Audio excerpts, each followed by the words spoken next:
G'day, how you going? Welcome to Mafia 2. You playing as an Italian man called Vito who happens to look-smacks everyone he surrounds himself with. The setting is a place called Empire Bay, which is apparently based on a mashup of multiple American cities in the 40s and 50s. After getting caught by police robbing a store with our best friend Joe, I had the option to either go to jail or join the army and liberate Italy from some random bald guy called Tortellini or something, and another dude with some tiny mustache whose name I happen to forgot.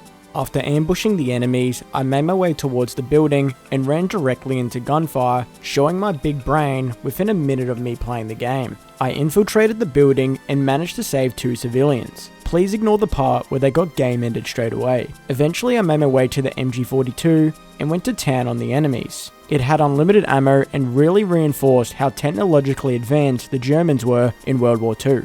After I stood on business, some guy called Don Carlo saved the day, and I would soon be back home after getting wounded. I hopped off the train and ran quickly into my old friend Joe. We made our way over to the pub, and this absolute peng-ting was eyeing me up, but I decided to be a Chad and just leave without saying anything to her. While making my way back home, I got stopped by 2 NPCs who wouldn't stop yapping. Vito? It is you! You look so handsome in that uniform! But I have to admit, these kind of things make the game feel more immersive and more real. While walking up the stairs to my apartment, I greeted a cat and let's just say it wasn't too happy to see me. I finally arrived at my house and greeted the fam. After dinner, it was time for bed and I decided to just close my door as it had been literal years since I had the privacy to have a tug. However, the portrait of Jesus looking over me definitely made it harder to get the job done. I woke up the next morning and made my way over to Joe's. But as I left my building, I immediately saw my sister being harassed by some random guy. I beat him to a pulp and found out that my dad borrowed $2,000 before he passed away, leaving my family to pay off the debt. I suggested to my sister to start an OF account to pay it off, but she wasn't too keen on my idea. I met up with Joe, and it turns out he took the girl that was frothing over me to his house last night. I guess what Chris Brown said was true. These hoes really ain't loyal. I told him I needed money, and he said he knew a guy, but before I left, I decided to leave his tap on and flood his apartment as revenge for stealing my girl. I can't wait to see his reaction to that water bill. I made my way to the garage and Joe let me take his car for a spin. We met up with a guy called Giuseppe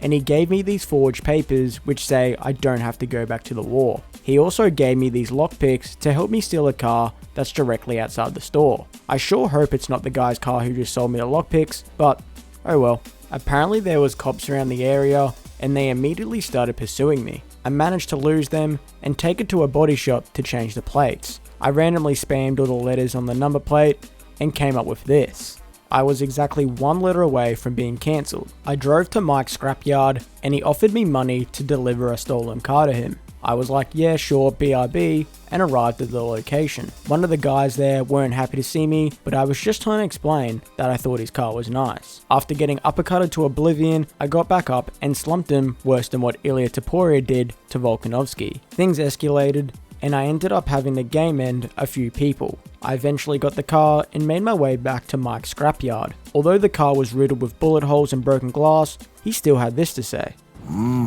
Nice. No stains. Clean.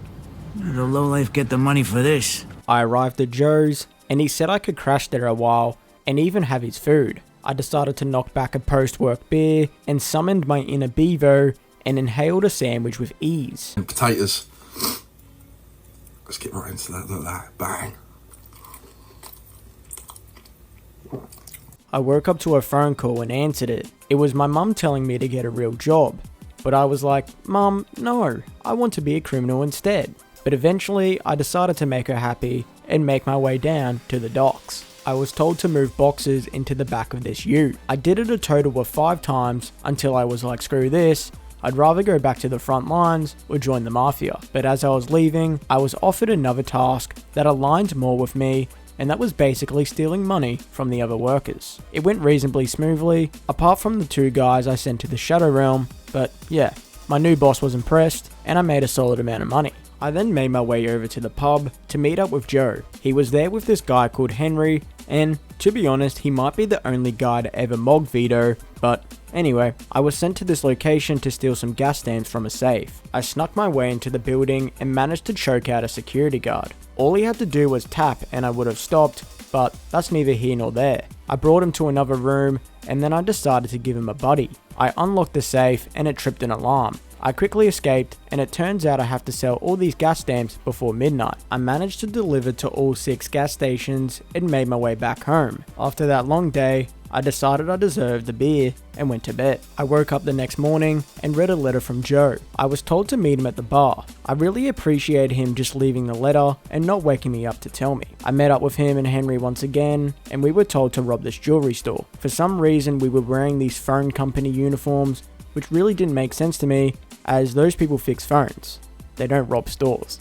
But anyway, we made it in the store until this drunk Irish driver and his gang crashed into it. The place got red-hotted by cops and we had to leave quickly. I had to take out a few cops and get on the roof, but unfortunately my game was bugged. I quickly googled Joe on roof stuck Mafia 2 and this article popped up that explained the cops sometimes lag out on the staircase. So I made my way over and instantly perished. I respawned and it went a lot smoothly. After I successfully made my escape, I decided to treat myself and get a suit. I then decided to hit the hay. I woke up to that girl that hurt my feelings and used some of my sublime riz on her. I went outside and witnessed her getting rear-ended by yet another man. First Joe, and now this guy. I decided to step in and defend her. Although she did me wrong, I still did the right thing. I met up with my friends and I was told I had to pick up a gun, but while I walked out the bar, I noticed this mysterious man in a trench coat, but I had nothing to worry about because he definitely isn't tracking my every move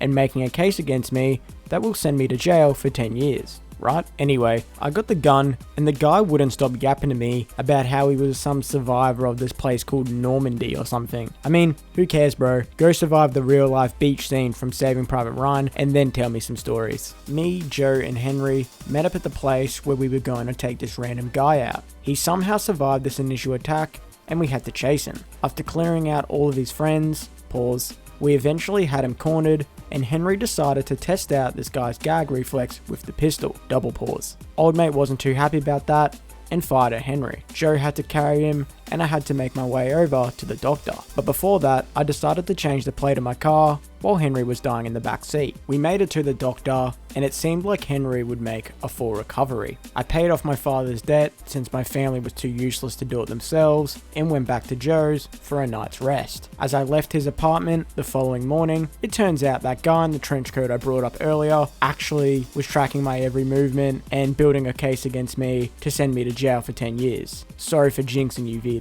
I have to say that Vito is a horrible criminal though, as he's been detained twice just hours into the game. I left the prison bus and made my way into the jail. This part reminded me of the scene from Shawshank Redemption. Man, what a good movie. If you enjoyed that movie, then leave a like down below. As I was walking past the prisoners, I noticed all the Asian NPCs looked the same. But hey, I guess stereotypes are stereotypes for a reason. I met the warden who had a very bad mustache given the timeline of this game. I mean, there's plenty of different modes you can do, and you do that one at a time like this. I mean, I guess that's based, but yeah. Speaking of hair, I got a free haircut and then went to bed. I woke up and needed to find this guy that could help me out. But before I could do that, that drunk Irish guy from the jewelry store tried to fight me and he whooped my ass. However, it wasn't all bad as I got the attention of the guy I was looking for. He saw potential in me and let me become a fighter under his protection. I beat up this guy and this guy who kind of looked like George. You know what? I'm not going to say that joke. I spoke to my sister at the prison and she told me she's getting married and that my mother is extremely ill. I mean, that's bittersweet to say the least, as I'm extremely mad at my sister for getting married. The next day, I had to scrub the prison urinals. After I cleaned them, a guard decided to use one of them. It's safe to say that he's a grower and not a shower. I was then told to take a shower. If you're like me and have watched countless TV shows and movies about prisons, then you know this can only end one way. And hey, what do you know? This creepy guy with no neck tried to get it on with me, and I took him and his friends out. I was then told I had to punch on with the Irish guy once again. It was a good match until he pulled a knife on me, but then I Uno reversed him and game ended him. I somehow got away with this and was released from jail just 6 years into my 10-year sentence. In your face, trenchcoat man.